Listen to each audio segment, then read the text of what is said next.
OGaccountability.com. Hey everybody, thank you all for tuning in and joining. We got Jake here with us again. We've been having a good time, man. It's been Repeat offender. Repeat offender. Watch out. After y'all watch this, y'all may cancel us. I didn't turn on my walking billboard. Hey, the guy with the tattoos. Yeah, the guy with the tattoos. I never noticed the tattoos, man. Yeah, I'll never put him back on there. You know, tattoos. What's his name? Me when I'm 60. Okay. I hope I look like that when I'm 60. That would be fine by me. I better start now. I think you're dude. You're already there. Maybe you're not close to 60, but not close to 60. You're stacked, man. From the waist up, my legs aren't what they used to be. Boy, that could have sounded really wrong. I'm just gonna keep my mouth shut. You know, sometimes you say things in innocence, and M6 Global, dude. You need to have these guys come to your church. M6 Global. They do preparedness and just how to be prepared in the case of active shooter, different things like that. The guy's phenomenal, just phenomenal. Highly recommend him. He's right there behind you, Mike Matronga. Oh, this is the guy. Yes, yeah. Okay. Yeah, he looks like a beast. He's the CIA guy, right? Yeah, and he was he was one of on the detail for protecting President Barack Obama. Oh, really? Yeah, and oddly enough, he'll tell you one of the coolest presidents he ever protected, though it may not agree 100% politically, was Barack Obama. Is that right? Yeah. Did he say why? Just the way he treated people, kind to people, okay. and it was very personable, very nice. And of course, there's a lot of things he doesn't say, and I completely understand that and get that. There he is. There's me at 60. That's you. Watch out. Yeah, he's got the beard. Yeah, he's got the beard. He's got the cool hair. He's got the cool hair. Some cool tats. You know what? He could be older than 60. You know what? My mission in life is to find out who this guy is. Is that right? Yeah. I bought that picture. Oh, you did? Yeah. So I own the rights to that picture. So you know what? I need to find out who he is. You should. Yeah. You should. Dude, anytime I see somebody who's in their 70s, 60s, 70s, 80s, and they look great, I'm just like, I just want to be a student. I want to go sit with them, ask them a million questions. Absolutely. Like the guy I told you about in Seguin. Or no, you weren't in Seguin for the national conference there. No, I was ago, working. Okay, so we were down. Well, Jared Neiman. It was him and his dad. That's right. Do you know his dad's name? Ben? I got his book in there. Okay. Well, either way, because Jared's stacked. I mean, he's jacked, and he takes good care of his body. He's meticulous. But his dad is equally as impressive, if not more, because he's in his 70s. Wow. And he just looks good. And so I think he had taken off his suit jacket. He was just wearing a long sleeve button up deal, and his sleeves were just tight on the. Yeah, man. And I thought, bro, you get your shirts tailored. Yeah, right. No, he's just that jacked. He's just that big. That's awesome. And there was no belly, nothing. I mean, just like chest, arms looked good, and he's tall. Need that. So I went up to him. You have that. I went up to him in Seguin, and I said, "Sir, great message and everything, but what's your secret?" And he said, "What do you mean, what's my secret?" I said, "No, what's your secret?" He said, I don't understand what you're saying. I said, "You're like 70-something years old. You're old and as sin, you look bro. Incredible. Right? You know?" And he said, "Mediterranean diet. That would do it. Lift heavy weights." I think that was it. He said Jared was a lot more intense than him, his son. But anyway. This lady here, she actually runs a fitness deal online. If anybody ever wants to get into shape, you get a hold of Elizabeth Marshall. She can put you on a diet and eating program and give you the right exercises to do. Because, you know, a lot of people don't realize 80% of looking well when you're working out is going to be your diet. Yeah. You know, you can work out all you want, but if you're eating Taco Bell and McDonald's all the time. Whataburger? No, easy. Jake had Whataburger for the first time. Yeah. Well, I mean, it wasn't the best because we weren't there at prime time. Yeah, sure. I was confused because y'all didn't down your fries. Yeah. They weren't what they were. But hey, tomorrow we'll leave early before you go to the airport and we'll get one of those jalapeno cheddar biscuits. Hey, okay. I just got excited. But does she do plant? Sorry to interrupt you. I feel like I'm no, like you can interrupt me ADD. anytime. But does she do tailored like plans to you, like for you? Because it seems like some people who do the keto thing, it works great for them. Some people who do the carnivore thing, like it works good for them. Some people low fat works for them. You know, I feel like all these different trends seem to contradict. Well, I mean, you can read right there. That's her eating clean and getting lean. That's her deal on there. Okay. But when you look at being in shape, and of course, I'm a shell of who I used to be.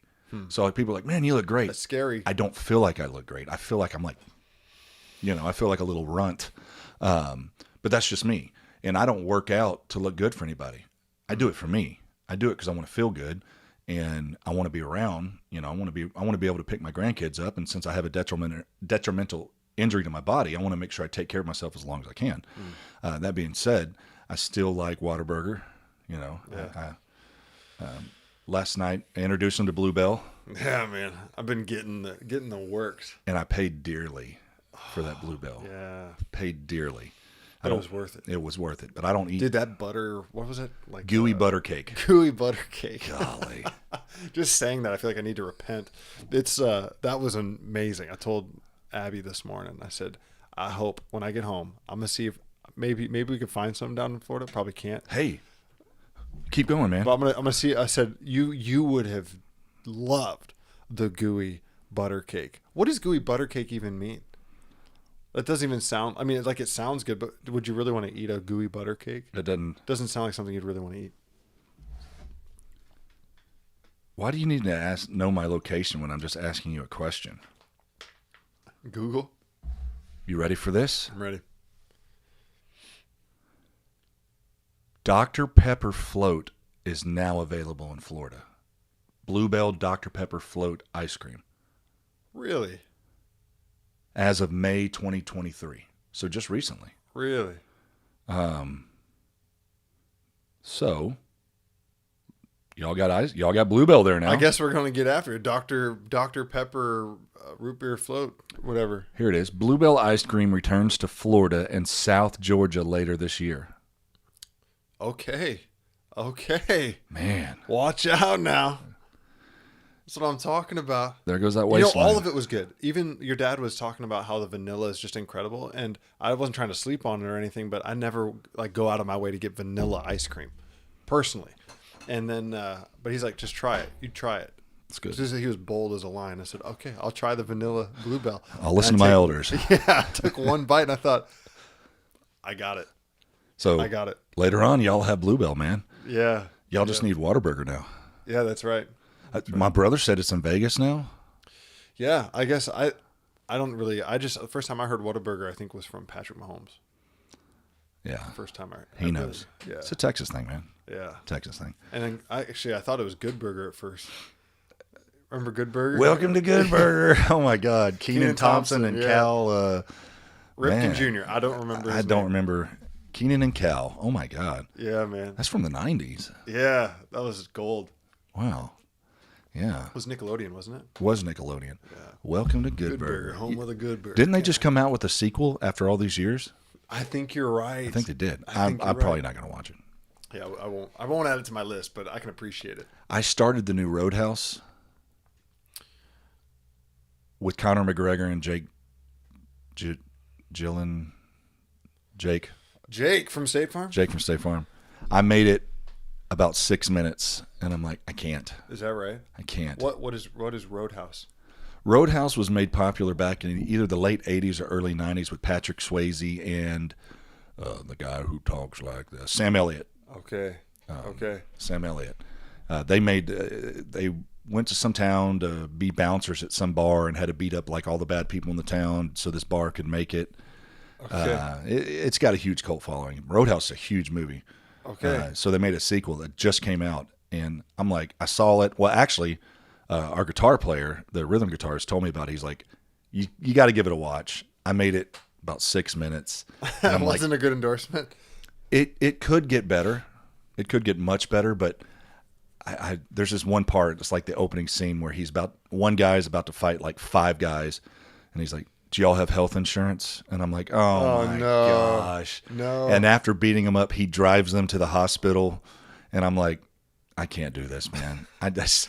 One guy's not going to beat up 5 guys. It's just not going to happen. Not 5 fighters. Unless you're Denzel Washington in Equalizer. That is true. That's the only one. I wanted to watch Equalizer. 27? Yeah, right. I don't even remember the latest one.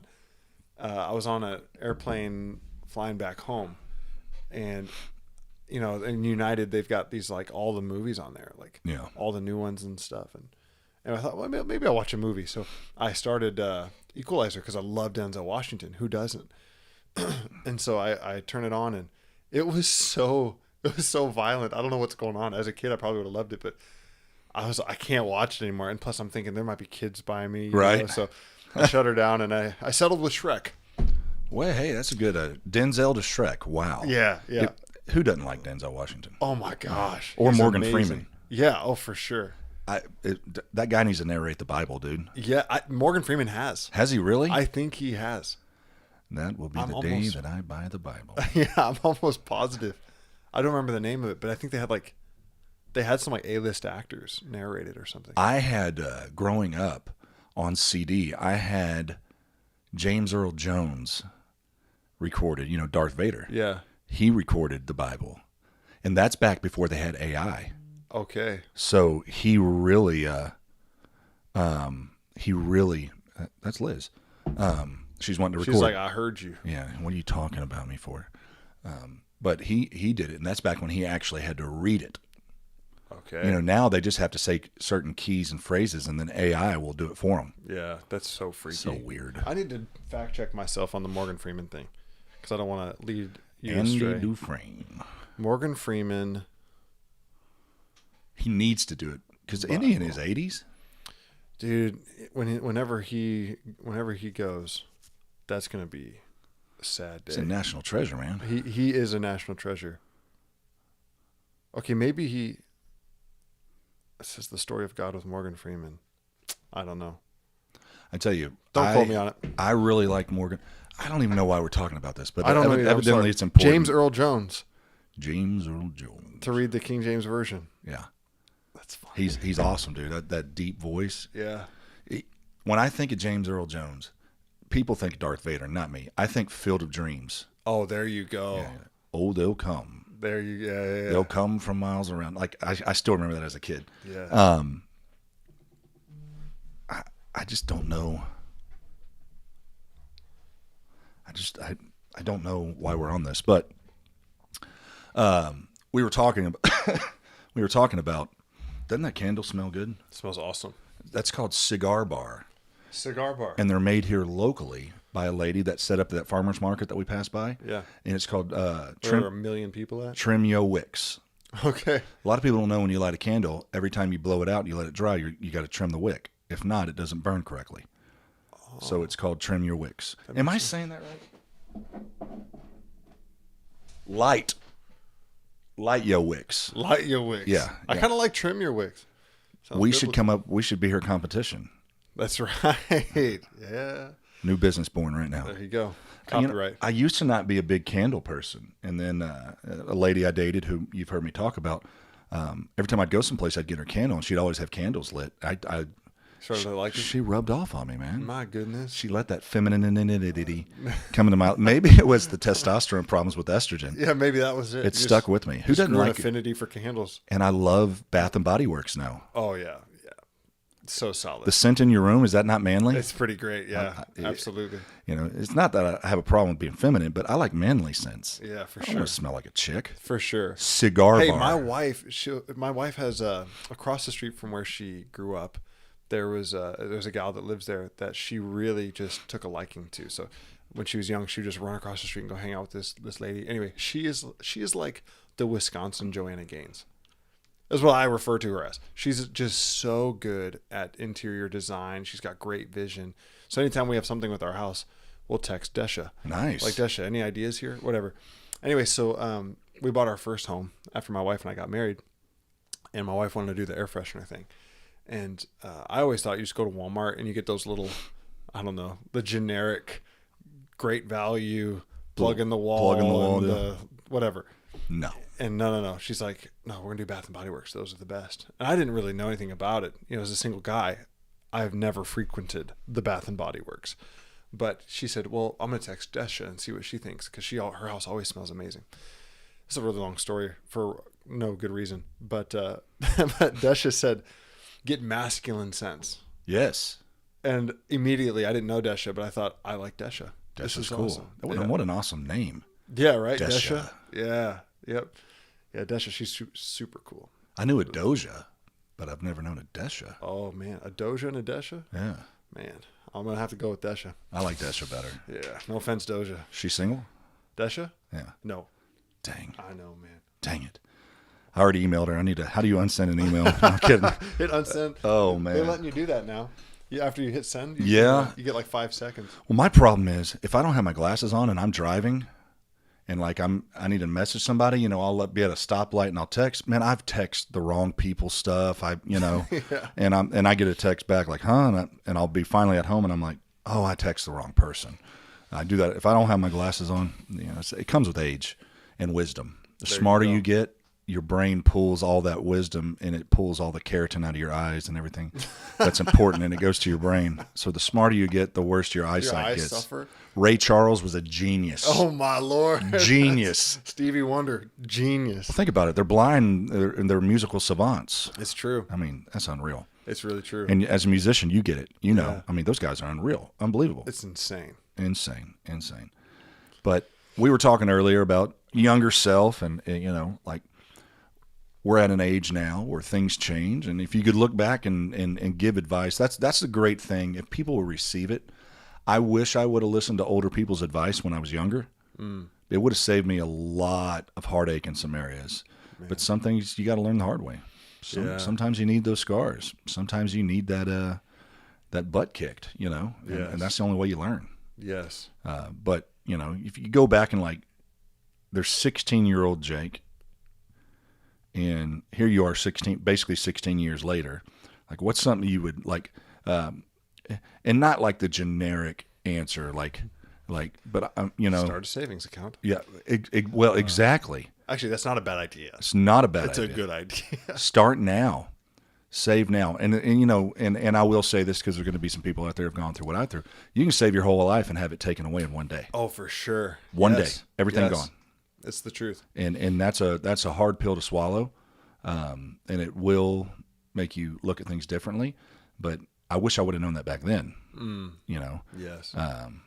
But life's a give and take process. You got to take the good with the bad, and you got to take the bad with the good. It can't be good all the time. Yeah. We're not in the land of Goshen. Yeah, that's the truth. Some of us like to think we are, and we trick ourselves that everything's good. The things we make ourselves believe. Man. Isn't that true? Man, I believe I look like that. I believe I do.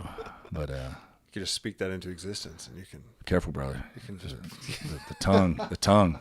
We say it, and I'm gonna be a billionaire next week. Claudia Schiffer's gonna find me attractive. Oh, hallelujah! And I'm gonna have a Cybertruck. I'll reject her. But because I'm strong. I'm strong, man. I'm willed. But you look back at I think it's probably between like 16 and 19. We think we have the world figured out. Yeah, it's true. And we don't. It's true. Like, what's something you had to get a harsh reality on? Like, I really had no clue. I thought I knew, but now I'm like, oh my gosh. And we have hours. So many things. We have hours. I think. Well, we were talking about this earlier. But if I could tell myself, if I could go back in time and tell myself one thing, it would be until you can carry a job, pay some bills, have your own place, you have no business dating anybody. That's pretty good. Like, man. If I could go back and tell myself that, that's what I would. And, I had people that probably did tell me that. In fact, my youth pastor would tell me that. But, pastors are smart and they know. He didn't know anything back then, though. Yeah, of course. Of course. I know it all, right? I'm super. What's that saying? The older I get, the smarter my parents get. Yeah. Yep. Well, and I'm only 31. So in my teens, I really thought I knew everything. And then in my 20s, I kind of acted like I knew everything. And so I'm in the beginning stages of my 30. I'm just realizing I don't know everything. Like, I'm really realizing I don't know anything. So I'm wondering if 40s is going to be like, I tell everybody that I don't know everything. I don't know. Well, I wonder where it goes. This is David's take on things. There's still a lot of things I don't know, but I think when you hit to your 40s, if you've been through some life experience and you think you're healed past certain things, you go through a time of protection, especially in your late 30s, to where like you realize I'm going to avoid certain things because those have been painful. And then you get to know them again in your 40s and you think you're healed, and you are, but you have that knee-jerk reaction. And then you realize, wait, it's not as bad as I'm making it out to be. That's a good thing about healing, is your brain sometimes convinces yourself things are this way when you go through a scenario. And once you finally healed, you realize, no, that was in my head. That was in my mind. And then like 45 men get stupid again. And then at 60s, they come back around, you know. Women are far more intelligent than men. I've always said that. But even women carry their brokenness. Even women, you know, even the most put together women it doesn't matter what walk of life they are. Men carry their scars and brokenness differently. Now, I am going to say this, women, if you have a man in your life that will share that with you, you don't know what you have. You don't. If you have a man in your life that you've known 10, 15 years and you still don't know what makes him tick, I'm safe to bet you really don't have a true relationship. You haven't gone to that level. I may have just caused some fights and some homes. Out. Yeah. Watch out. I'm going to show up my house with some torches. Y'all don't know where I live. What makes you tick? You're a man of God. You love Jesus. You're a pastor. Jesus. But you're also you're a Texas man. Loosely used terms. What makes me tick on good or bad? Yeah, good or bad. In what realm? Just all around? Or? Yeah, just in general. Like the first thing that comes to your mind when I say what makes you tick? Like what pushes you over the edge? Or maybe it better said would be, because you have great self-control. I've learned that just in the little bit that I've known you. In some areas. Yeah, especially like ice cream. But what makes what's your pet peeve? Let's put it that way. Like what's something that really just bothers you, it grieves you? I think somebody not being loyal that is supposed to be loyal. I think people that are takers and not givers. For me, in relationship, I think it's trust. I think it depends. Relationships have different levels of trust. I think one of the biggest things that make me really, really tick, if let's say I'm in a relationship and I truly value you. I mean, we're past that honeymoon phase, but like I truly value, it will really irk me for people who deal carelessly with it. It'd be like this. If I'm dating this woman and then suddenly like, well, hey babe, I'm going to go out with my 3 girlfriends, you know, and we're going to go on a weekend together and we're going to go have drinks together and we're going to go do this. I don't know about that. I don't know about that. And that's just an example. Yeah. I think when you deal with somebody's trust carelessly and you set yourself in situations for failure, and then when there is failures, you're sorry and you're like, I don't know what happened. I can tell you exactly what happened. You didn't value what you had. And just like in marriage, when you say I do, that means you actually say I don't to a lot of situations. And here's going to be a trigger for some people. That's a good word, man. Here's going to be a trigger. When you say I do to somebody, you're actually saying I don't to a lot of situations. Now, some men and women just heard that and say, nobody's going to control me. You're jaded and you're broken. Man. You're still dealing in brokenness. I say I don't to a lot of things because I'm going to protect. Here's the other thing. I actually said this to a girlfriend of mine just recently. She made a comment to me. She's like, well, I love you. I'll do anything for you. And I said, that doesn't mean anything to me. And she kind of looked at me, well, what? I said, because you say that to everybody. Now, I'm the man that you have intimacy with. We share our deepest, darkest things together, and you just treat me like all the guys from your work and all your workout buddies and all your girlfriends. There's no differentiation from who I am, so that really doesn't mean anything to me. So I think when you say I don't to some areas, it's not about control. Now, if somebody tells you, you can't do this, that's control. That's control. Yeah.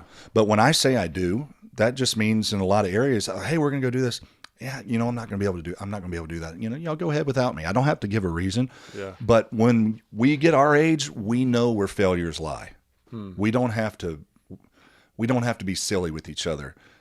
There's not too many people having marital problems. Let's just say with extramarital affairs, those don't happen in the home. It happens in the places you go. Let's say you're at the gym and you've been working out. Yeah. And I know I've been there.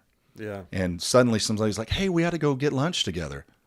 Well, yeah, you're just a workout buddy. Let's get lunch. Then you get lunch together, and pretty soon, my dryer's not working. Will you come look at my dryer? Let's just call a spade a spade. Sure. Affairs don't happen overnight. If you walked up to a woman right now and said, hey, I'm married, you're married, you look great, take your clothes off, she would look at you and roll her eyes. It starts with very simple things. Now, there are people out there like that. They're called homewreckers. Sure. And they do it on purpose. But it happens slowly. It happens gradually. So you learn to protect the things that are valuable with you. And that can go to everything. Your job. You know, pretty soon you can have a great job and it's like, well, they're not honoring me enough. It's okay if I use a company credit card and lie about other expenses. And then pretty soon I'm filling my car up and I'm filling my wife's car up and I'm doing, you know, it can really go to a lot of places, not just relationship. Yeah. Even ministry. Even ministry. Oh, God, yeah. It's the truth. It's the truth. I've heard many, many pastors say that it's the little foxes. Yeah, spoil the vine. Little foxes. I've heard many pastors say that their spouse had an affair on them with ministry. That ministry was their mistress. And it always, I mean, I think for the most part, I think that always starts pure because you're serving God and you're serving people and you want to do a good job and honor the Lord and honor the people that God's called you to serve. But if you're not careful, all of a sudden you can end up. I've been there. Yeah. Oh yeah. I have too. Staying out with the doing youth functions. So 2 or 3 in the morning, a couple nights a week thinking, oh, I'm growing and I'm helping these kids. And my wife's at home by herself. Or when you're finally at home with your wife. I'm so guilty of this, man. But be at home with your wife. And then let's say you're trying to have a date night, or even if you're not even having a date night and you're just having dinner, you're looking at each other in the face, you're having dinner. And then somebody texts you from the church. And it's like that keeps getting your attention over your wife. Mm-hmm. You know, I have communicated to my wife unintentionally that that's more important to me than her. And it's not marital unfaithfulness in a sexual way with another person. But it's still a degree of intimacy. Oh, 100%, man. Yeah. Yep. I've had to learn that the hard way. And it's not ministry's fault. And I think that's where a lot of people get it wrong is they start pointing the finger at the church, or they start pointing the finger at their pastors, or they start pointing the finger at the ministry and say, oh, it's just too demanding. It's you know, the people are too needy. It's like, no. It's not the people. It's not your pastors. It's not the ministry. It's certainly not God. You're allowing it. Yeah. Your priorities are jacked up, bro. That's the problem. And if you're dealing with intimacy issues at home, and let's be honest. Marriage isn't perfect all the time. Yeah. You know, I've had people say, well, we just fell out of love. Well, fall back in love. And really, if you don't want to, what you're saying is, I don't want to love this person anymore. But marriage is going to have some issues. And there's been times in my life, if communication's lacking at home, I can find it somewhere else. Under the guise of I'm doing this as work, I'm doing it as ministry, you know. It's a calling of God. We can, you know. I'm going to work. It's like people that pour themselves into their job. Yes. And I have to answer the phone at all times. 10 o'clock at night, I have to answer this email. No, you don't. You want to. Yeah. There's a difference. Yes. There's a huge difference. And that goes for everybody. And if you're not careful, that becomes your spouse. Because you feel vindicated in everything you do, and there's reward in everything you do. And at home, you don't feel as vindicated. You don't feel as appreciated. So you start pouring yourself into things that you can control because you get that positive feedback from that. And you can't control the feedback you get from another individual. So it becomes easier sometimes to pour yourself into those areas, if that makes sense. Oh, it makes perfect sense. And I should write that down. Write it down. Write it down. I'd say it was a game changer for me when I found out that love is not a feeling. It's not a feeling. It's good when the feelings are there, and praise God for feelings. They're awesome. They make everything more fun for sure. Yeah. But love isn't a feeling. Like when I do premarital counseling, I'll ask the couple, you know, first question, what's love? What is love? Well, it's different for everybody. And then they're like, well, love is It's when you really feel like you're willing to do anything for them, and that's oftentimes like kind of what comes out. And love is patient, love is kind, love endures. But you know what? Yeah. If you even use 1 Corinthians 13, if you look at all of the descriptions of what love is, none of them are a feeling. None of them. Love is a decision. And I learned this in marriage quickly because like right now, for example, I'll get home or I'll get up to the bed. Abby's our master bedroom's upstairs. So I go up the stairs and I get in bed and Abby will be like, would you go get me a glass of water? And everything in me is like, no, I do not want to go get you a glass of water. I don't feel like you go get you a glass of water. That's how I feel. But every time I will say, sometimes I don't have the best attitude. Okay. But I will get out of bed and I go get her the water and I bring it to her. And so then here's the question. So do I love her any less because I didn't want to go get her the water? Absolutely not. No, the love is proven in the fact that I did go get her water even when I didn't feel like it. You know how to get around that? Tell me. Every man that's listening, women, turn this off if you're listening. And I say that because it's like 50-50 on the people who watch the podcast because it lets you know the age. Every time you go, you just put one drop of dish soap in there. No. And after the third time, she's going to be like, every time you get me water, it tastes nasty. I'll get my own water. That's so funny. I'm telling you, man. My father-in-law, he's always saying, don't get good at something you don't like doing. I said, wow, don't wash the dishes well. Yeah, be terrible at vacuuming. And yeah. Fold all the clothes wrong. And then you get like me and you're single for so long and you better be good at vacuuming. You better be good at mopping and folding clothes and cooking and, the list goes on. That's why I have such a great respect for single women, single men too. But, women just have a way to make things look effortlessly without having to talk about it. That's true. And it really is true. And I'm not trying to gain brownie points there. Yeah. I mean, once you do it, you have such a great appreciation. But, you were saying something. I think I've done right now about 260 weddings. That's a lot of weddings. A lot of weddings. 260. And what's funny is when I do a wedding now, I don't take a book or anything, and people are like, "How do you remember all that stuff?" I'm like, "Well, I've done it a couple times." If you do anything 260 times, you'll probably be pretty good at it. But one of the biggest things I talk about love is especially with young couples. I look and I say, "Let me tell you what love is. Love is setting the air at 70 because she likes it at 70." And you want it at 65. Love is not adding the spices. And those seem like small things. They really do. But it's the small things people build resentments. That's really true. It's the major things we can get over because we address them because we had a blow up. It's the small things that sit back that, well, he's never done this for me. And it's just lead to the blow up. That lead to the blow up. So love's into the details. When you care about somebody, I've always been a thoughtful person. I think about people, not even who I'm with. Like if I'm somewhere and I know you like, I'm going to make something up, like Olipop. And let's say I'm in Seattle and I walk past and I'm like, and it says rare flavors of Olipop. I'm the type of person I'd be like, dude, Jake loves that.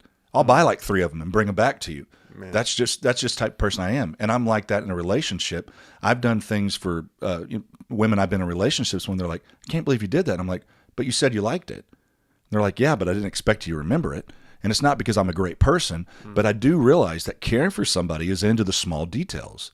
God's into the small details, the details of what make us up. Remember, he said, before you were even formed in the belly, what? I knew you. I knew you. And so he's into the small things. Yes, he is. Of course, that is impossible because an embryo is not really life, and it's just a fetus. Don't start. I know, man. Don't start. God.